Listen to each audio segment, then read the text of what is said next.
Ya, baik. Assalamualaikum warahmatullahi wabarakatuh.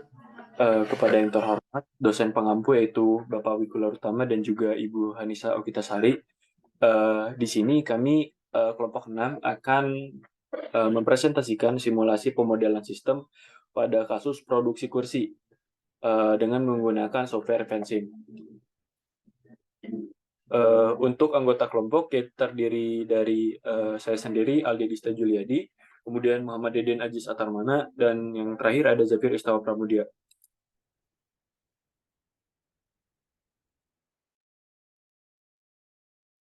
Baik, untuk kasus yang kami gunakan sendiri pada kasus percobaan ini yaitu kasus pada produksi kayu PT Himaset.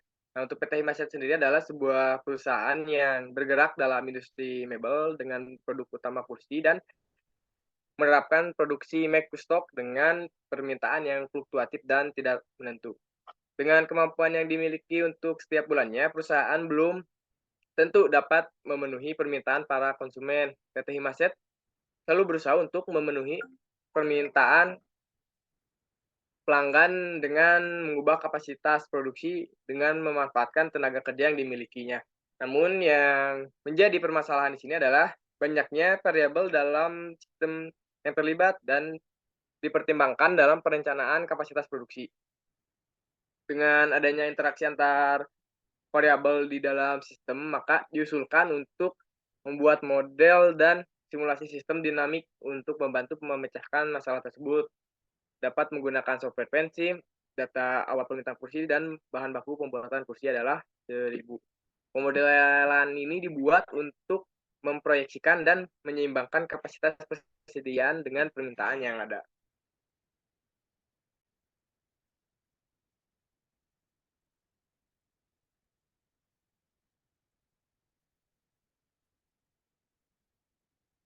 Nah, baik di sini untuk model setting yang kelompok kami gunakan untuk percobaan kali ini yaitu untuk unit for time-nya kami menggunakan tahun dan juga initial time-nya menggunakan tahun juga dari tahun 2002 2022 sampai final time-nya 2027.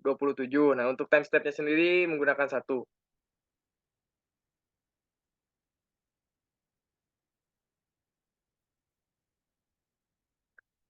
Nah, lalu di sini merupakan causal loop dari produksi kursi, yaitu di sini terdapat 2 variabel yang utamanya yaitu produksi kursi dan juga stok kursi. Lalu di sini juga tergambarkan ya mungkin di sini terdapat hubungan antara variabel satu dan variabel lainnya. Serta juga di sini sudah tercantum nilai plus serta minusnya. Nah, mungkin di sini untuk nilai plus dan nilai plus terhadap produksi kursi dan stok kursi di sini terdapat bahan pembuatan kursi yang mempengaruhi nilai plus terhadap produksi kursi, lalu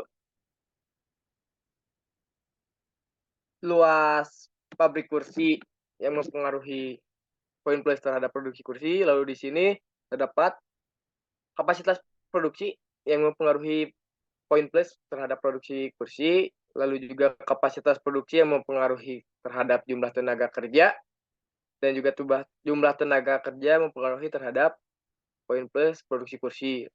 Dan jumlah tenaga kerja juga mempengaruhi poin negatif terhadap kapasitas produksi dan poin negatif terhadap tingkat permintaan kursi. Namun di sini tingkat permintaan kursi mempengaruhi atau mendapat poin plus terhadap produksi kursi. Lalu untuk di sini terdapat daerah gagal produksi, yang mana daerah gagal produksi kursi ini mempengaruhi poin negatif ya terhadap produksi kursi maupun stok kursi.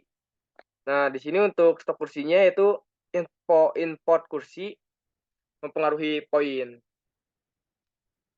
plus terhadap stok kursi, lalu stok kursi mempengaruhi poin negatif terhadap ekspor kursi dan juga harga kursi serta pemakaian kursi, dan juga di sini pemakaian kursi mempengaruhi poin plus terhadap stok kursi.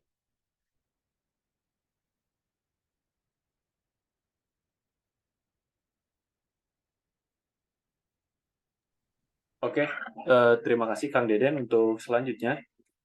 Di sini kami menjalankan stock flow dari kasus produksi kursi, di mana di sini terdapat beberapa variabel. Untuk variabel auxiliary, di sini ada presentasi peningkatan eh, dengan formulasi, yaitu untuk type-nya yaitu konstan, kemudian unitnya persen, serta equation-nya sebesar 0,4. Cek sintak, ketika oke, maka bisa dilanjutkan. Kemudian untuk yang kedua, yaitu ada presentasi penurunan. Nah, di sini presentasi penurunan, type-nya itu konstan, kemudian unitnya persen, dengan equation yaitu 0,7. Sama, dilakukan cek sintak, dan jika oke, maka bisa dilanjutkan. Untuk selanjutnya, di sini ada main variable, yaitu jumlah permintaan kursi, di mana bisa kita lihat formasinya, yaitu equation peningkatan permintaan dikurangi penurunan permintaan, dengan initial value yang telah tadi kita sebutkan dalam kasus, yaitu sebesar 1000. Nah, di sini unitnya itu unit dan juga type-nya yaitu level. Kemudian, nah di sini ada variabel peningkatan permintaan atau rate.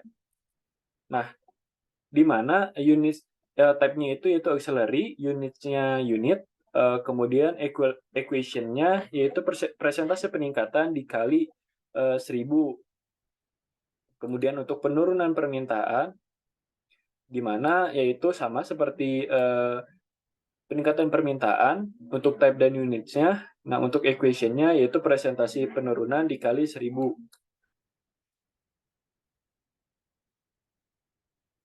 Oke. Nah, kemudian dari jumlah permintaan kursi di sini terdapat arah ke ketersediaan bahan pembuatan kursi, di mana untuk ketersediaan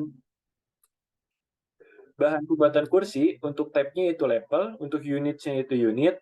Nah, equation-nya atau di sini berisi import plus luas pabrik, kemudian dikurangi daerah gagal produksi, min jumlah permintaan kursi, di mana untuk initial value-nya yaitu 1000.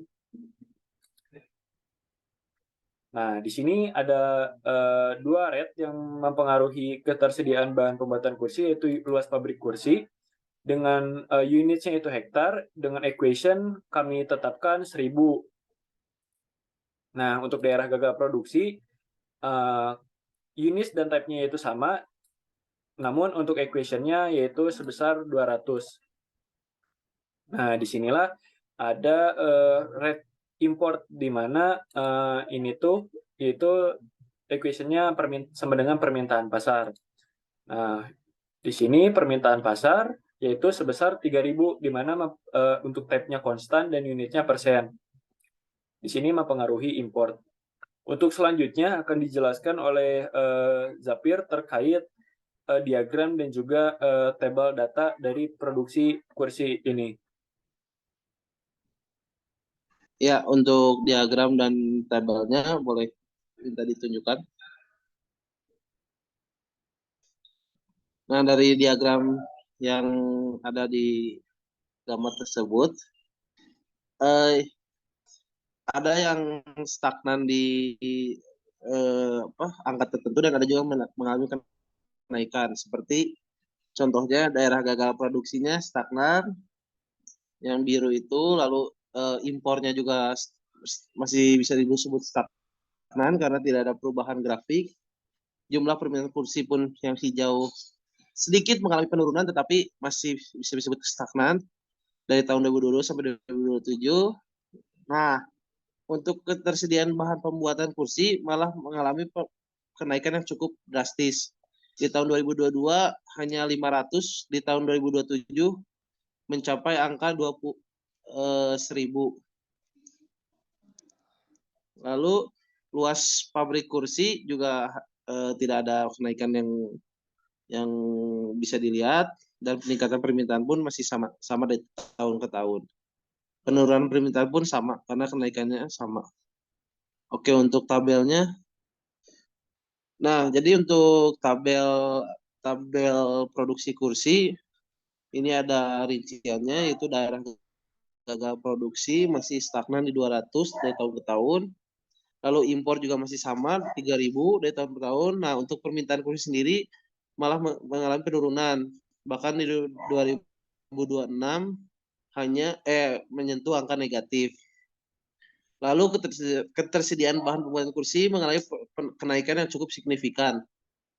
Untuk luas pabrik masih sama dari tahun ke tahun. Peningkatan permintaan pun masih sama dari tahun ke tahun.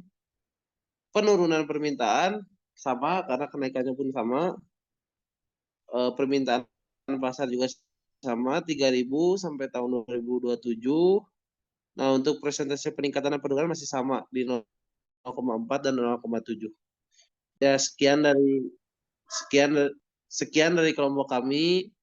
Apabila ada kesalahan, mohon maaf.